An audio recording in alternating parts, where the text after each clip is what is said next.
Halo Pianos, kembali lagi di channel saya. Channel memberikan seputar informasi kriptocurrency ataupun Pi Network. Sebelum saya melanjutkan, jangan lupa tekan tombol like dan subscribe-nya. Dan jangan lupa juga aktifkan notifikasi loncengnya agar setiap saya mengupload video terbaru ke depannya, tentunya Anda yang akan lebih awal menerima notifikasinya ya. Oke, sahabat pioner semua, di sini ada sebuah informasi yang mana kita akan langsung saja ya, tentunya ini mengenai Pi Network ya. Oke, di sini untuk keterangannya, saat mainnet Pi mendekat, berbagai penipuan disajikan di depan para penambang, menggoda para penambang yang bodoh untuk kembali ke pra pembebasan dalam sekejap gitu ya. Maksudnya itu pembebasan dalam sekejap itu apa ya? Mempiatkan Pi-nya. Katanya sekarang sudah bisa dipiatkan nih. Gue beli Pi coin lu 10.000 atau misal 5.000 rupiah ya, daripada nanti nggak ada nilai, nggak ada harga, mending lu jual sama gua. Nah, ya itulah yang dimaksudkan kurang lebih ya. Sudah waktunya bagi pihak proyek untuk melakukan penyelidikan yang ketat. Ini adalah cara paling tepat untuk membatalkan akun ilegal tersebut sebelum jaringan utama dan membiarkan mata uang kembali ke kumpulan mata uang gitu ya. Maksudnya terbagi secara adil merata ke pioner-pioner gitu ya. Enggak tertampung sama ya akun-akun jahat gitu, akun ilegal yang mana menggunakan cara curang, misalnya seperti tukang serok ya, ataupun juga akun-akun cloning ya, kurang lebih begitu. Jadi hati-hati sahabat pioner ya. Nicholas Kokalis ya dan Dr. Cheng Diovan tidak main-main. Ini proyek-proyek serius ya. Kalau bukan proyek serius, mereka tidak akan yang namanya memperhatikan ya, mau orang melakukan cloning aplikasi atau segala macamnya ya. Kalau memang mereka nggak serius ya, mereka nggak bakal memperhatikan itu ya. Mereka akan membiarkan, nggak tahu arahnya Picoin ini lari kemana gitu. Jadi makanya memang proyek ini ya diusahakan untuk sukses ya sama Dr. Nicholas Kokalis dan Dr. Cheng Diovan ya. Kalau saya lihat-lihat ya, dari bukannya saya sok bisa nebak seseorang ya, nebak orang lain, nebak karakter dari orang lain gitulah ya. Tapi kalau saya lihat ya dari Dr. Nicholas Kokalis sendiri ya, orangnya itu memang jujur ya, orangnya itu memang baik ya. Itu dari pandangan saya, terserahlah kalau kalian memandang dari beliau itu seperti apa ya. Kalau saya lihat dari mukanya saja ya, dari gerak-geriknya saja ya, waktu beliau berbicara gitu ya,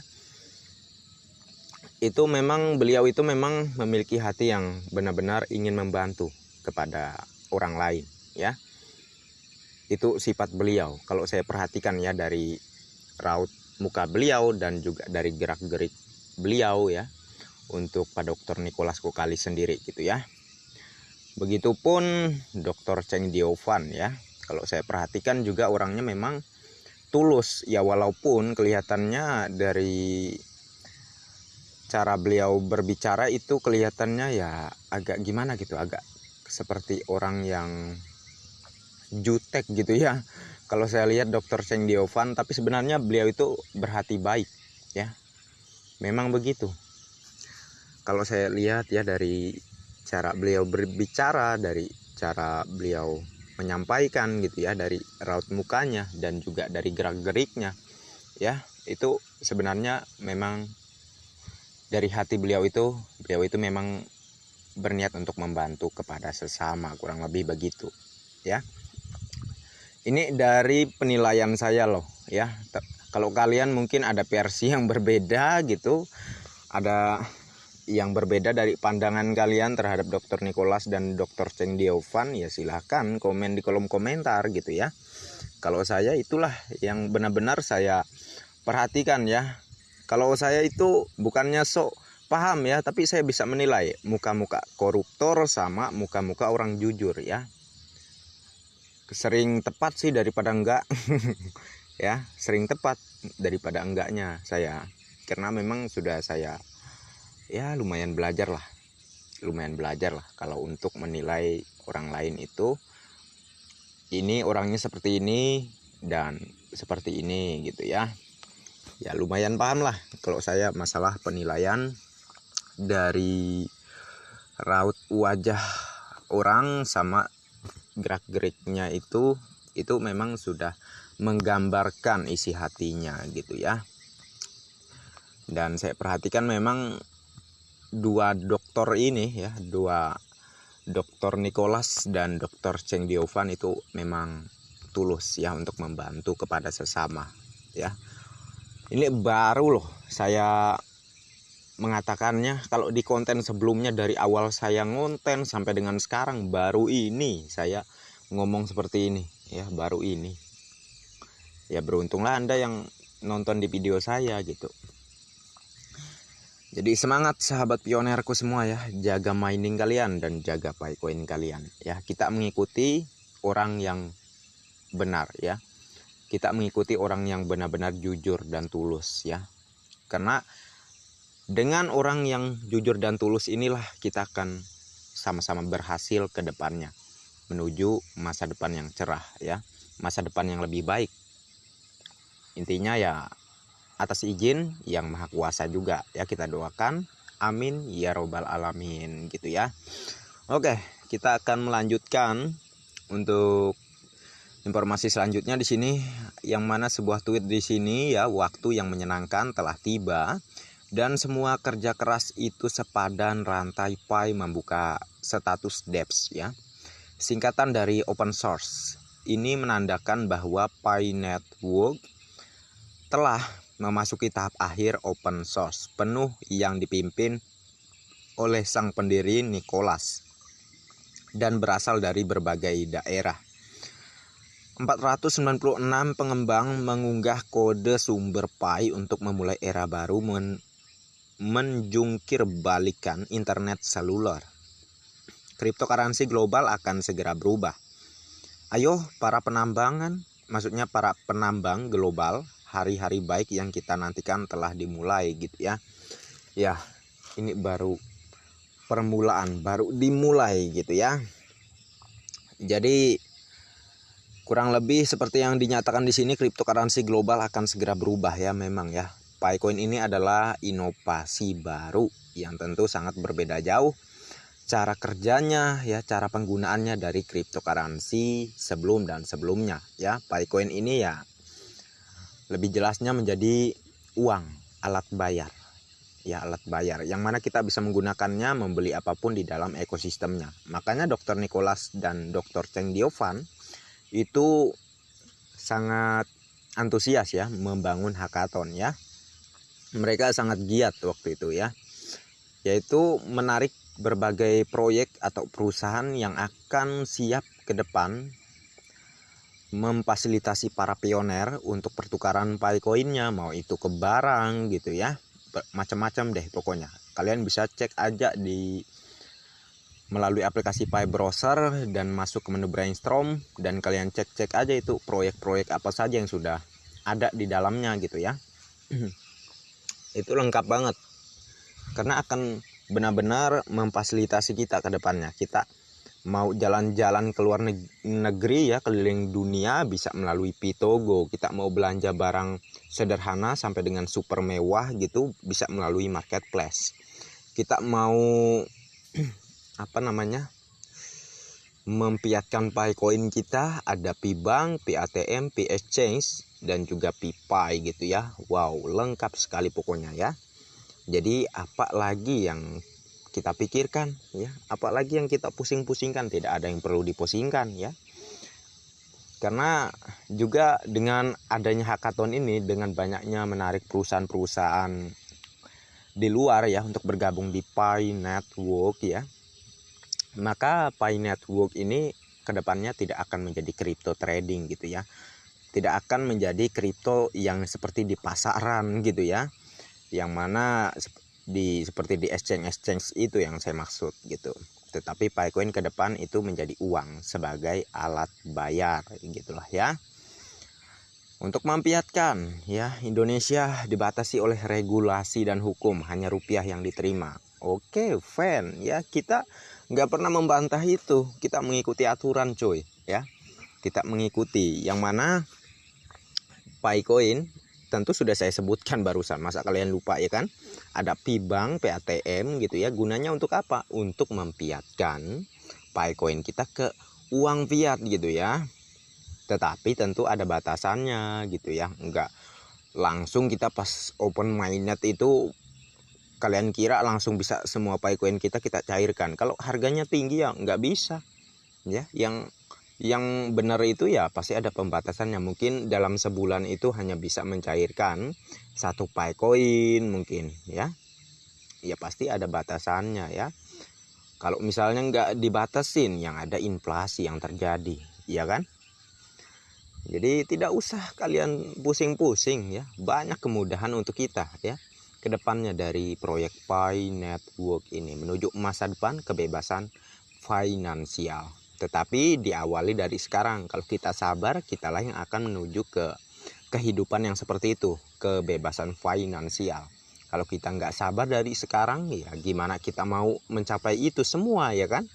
Mau kita di Pi Network, mau kita di perusahaan lainnya, kalau kita tidak didasari dengan kesabaran, dengan ketekunan, kita nggak bakal sukses. Ya, kita nggak bakal sukses. Kunci sukses itu selalu berusaha, sabar, dan tekun ya. Kerja keras ya memang, ya kerja keras memang. Kita ini lebih keras daripada pekerja keras nyangkul segala macamnya ya. Soalnya apa saya bilang pekerja keras, sangat keras kita ini. Kita ini yang dijaga itu perasaan ya. Dicaci maki, dibully, dinyinyiri segala macam dengan kata-kata yang gak enak gitu ya. Ya untung alhamdulillahnya kita sudah terlatih gitu. Masalah dihina segala macamnya karena kita ikut di Pi Network. Coba kalau kita nggak terlatih ya, orang yang biasanya sering dipuji-puji akhirnya karena ikut di Pi Network dia dicaci maki, dibully, dinyinyiri segala macamnya. Apa nggak sakit hati dia ya?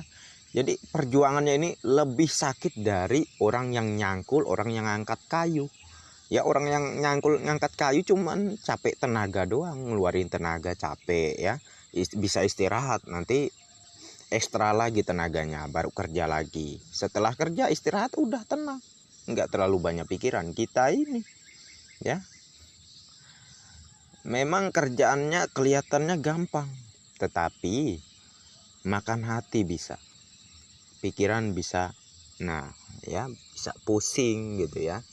Beda halnya sama pekerja keras gitu ya. Jadi jangan Anda anggap kerja keras itu hanya nyangkul ya, nyangkul di ladang gitu ya, atau ngangkat kayu yang beratnya sampai 5 ton mungkin. jadi jangan Anda anggap seperti itu aja kerjaan yang keras gitu ya. Kerja yang seperti ini aja bisa dibilang kerja, dan sangat keras malahan ya.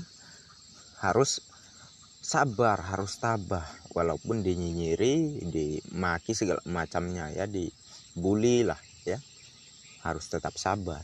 Tetapi kan itulah memang kunci sukses besar ya. Tidak ada yang gampang, tidak ada yang mudah ya. Semuanya itu perlu yang namanya pengorbanan ya, pengorbanan perasaan gitulah ya. Anda tanya saja orang-orang sukses itu ya, yang awalnya dia miskin bisa jadi sukses, tapi gitulah ya. Dia pasti banyak mengorbankan perasaan. Banyak dikatain inilah itulah oleh bisa-bisa oleh kerabat terdekat dia, oleh orang-orang lain gitu ya, orang-orang terdekat dia. Ya. Siapa yang nggak sakit hati gitu ya, ya kan? Tapi itulah kunci sukses. Kalau Anda sabar, kalau Anda tabah, Andalah yang akan sukses besar di kemudian hari. Dan pada saat Anda sukses itulah ya terbukti mereka yang awalnya membuli Anda, menyinyiri Anda akan malu sendiri kepada Anda. Ya, tetapi saya ingatkan, jangan setelah Anda sukses Anda akhirnya semena-mena. Oh, kamu ini dulu membuli saya ini. Nah, saya balas kamu. Jangan begitu ya. Kita harus tetap ya membantu kepada sesama lah ya. Oke lah dia menghina kita atau segala macamnya gitu ya, tapi kalau kita sudah sukses, dia memerlukan bantuan kita, kalau kita bisa bantu ya dibantu. Itu namanya ya, kita itu melakukan hal yang seharusnya kita lakukan ya. Karena apa? Karena dari kita kembalinya untuk kita juga. Itu yang saya maksud. Kalau kita melakukan hal yang nggak baik ke orang yang sebelumnya membuli kita, ya itu akan kembalinya kepada diri kita juga gitu ya. Akan kembalinya kepada diri kita juga. Bisa juga kita mendapatkan masalah juga ya akibat sikap kita yang akhirnya mungkin nggak baik gitu ya. Akhirnya kita bersikap nggak baik, nanti kedepannya akan ada saja masalah yang tidak baik menimpa ke kita gitu ya. Itulah yang dinamakan untuk kita, maksudnya dari kita kembali untuk kita juga gitu ya. Nah jadi kalian harus memahami ini ya. Kalau kalian berbuat jahat itu sebenarnya bukan untuk orang lain, tetapi untuk diri kalian sendiri ya, untuk diri kalian sendiri. Jadi apa yang kalian pilih, ingin kedepannya bahagia, senang, atau ingin menderita, ingin sakit, ya kalian mulai dari sekarang. Kalau kalian berbuat yang gak baik, kalianlah yang akan menderita dan sakit ke depannya. Kalau kalian berbuat baik dari sekarang, maka kalianlah yang akan menuai kegembiraan dan kebahagiaan ke depannya. Nah, ya itu aja. Saya yakin kalian sudah pada paham lah, ya. Tapi di sini saya hanya mencoba mengingatkan kali-kali aja ya, untuk yang suka-suka nyinyir, suka-suka membuli temennya, itu lupa terkait kenyataan dan fakta ini ya, karena ini memang sudah lumrah dalam dunia ini gitu ya, nggak bisa dibantah ya, nggak bisa dibantah. Cepat atau lambat yang berbuat buruk pasti akan menemui ke hal-hal yang tidak baik juga ke depannya untuk diri dia sendiri loh ya. Itu sudah pasti terjadi. Inilah dunia ya, ciptaan yang maha kuasa, tidak bisa dibantah. Itu memang sudah hukumnya ya, kurang lebih begitu. Oke, mungkin itu saja yang bisa saya informasikan dan saya edukasikan kepada Anda. Semoga ini bermanfaat dan terima kasih banyak untuk Anda yang sudah mampir di channel saya, dan bagi yang belum like dan subscribe silahkan diklik, dan jangan lupa juga aktifkan notifikasi loncengnya agar setiap saya mengupload video terbaru ke depannya, tentunya Anda lah yang akan lebih awal menerima notifikasinya. Oke, next time. Assalamualaikum warahmatullahi wabarakatuh. Bye bye.